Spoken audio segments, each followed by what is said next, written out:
Hello everyone, it's been great seeing you back at school after the holiday. This is your first home learning video of the spring term. Before the holiday we asked you what you liked about the videos, if there's anything you'd like to change. We had some great feedback. You said about how we really like the games, we really like making maths practical, and some great suggestions for improving as well, making it really clear to parents and children what it is we're learning and why we're learning that.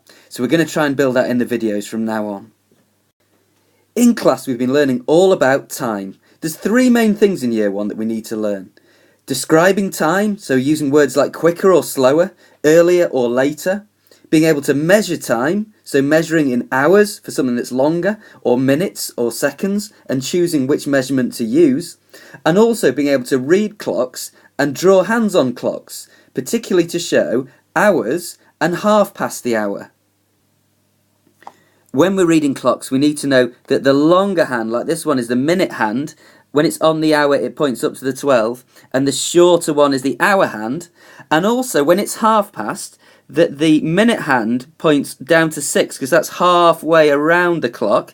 And also, this hour hand, you can see here at 3:30, the hour hand isn't pointing at 3, but it's halfway between 3 and 4, so it points in the middle there. And we'll know then that that is 3:30. We're going to start off with a little game.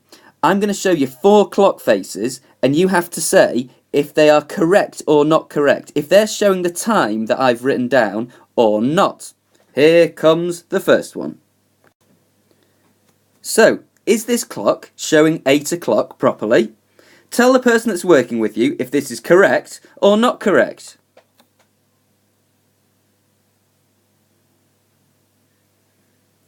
And the next one is just coming.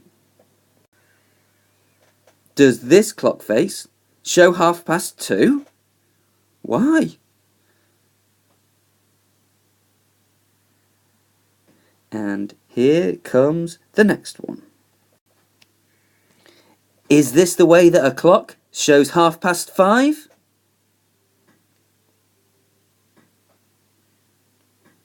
And ready for your last one. Is this clock showing 10 o'clock?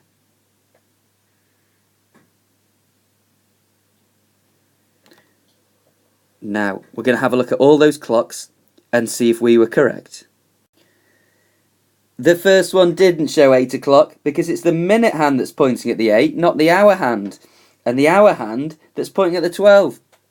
This one was 2:30. I hope you noticed that the hour hand was pointing between the 2 and the 3. So it's a bit after 2, it's 2:30, and the minute hand is pointing down there. This clock, we've got that hour hand in the right place because it's halfway between 5 and 6. But the minute hand isn't at 5:30, it's on the hour. And then this last clock showed 10 o'clock because we've got the hour hand, the shorter one, pointing at the 10. And it's right on the hour with the minute hand pointing at the 12. Now, for your main home learning activity, we're looking at measuring time. Measuring time using hours, minutes, and seconds. I want you to think of 3 things that you can measure.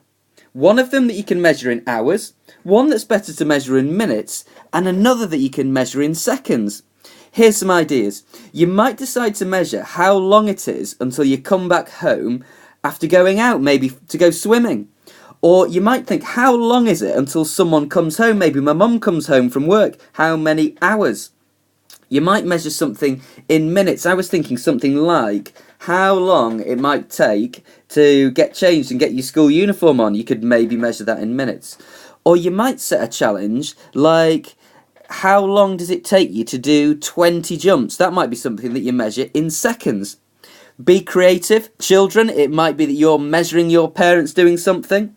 But think, which thing are you going to measure in hours, which in minutes, which in seconds? If you can choose 3, write them in your home learning book and how long it actually took. That will be fantastic. It will be great to see you back in class.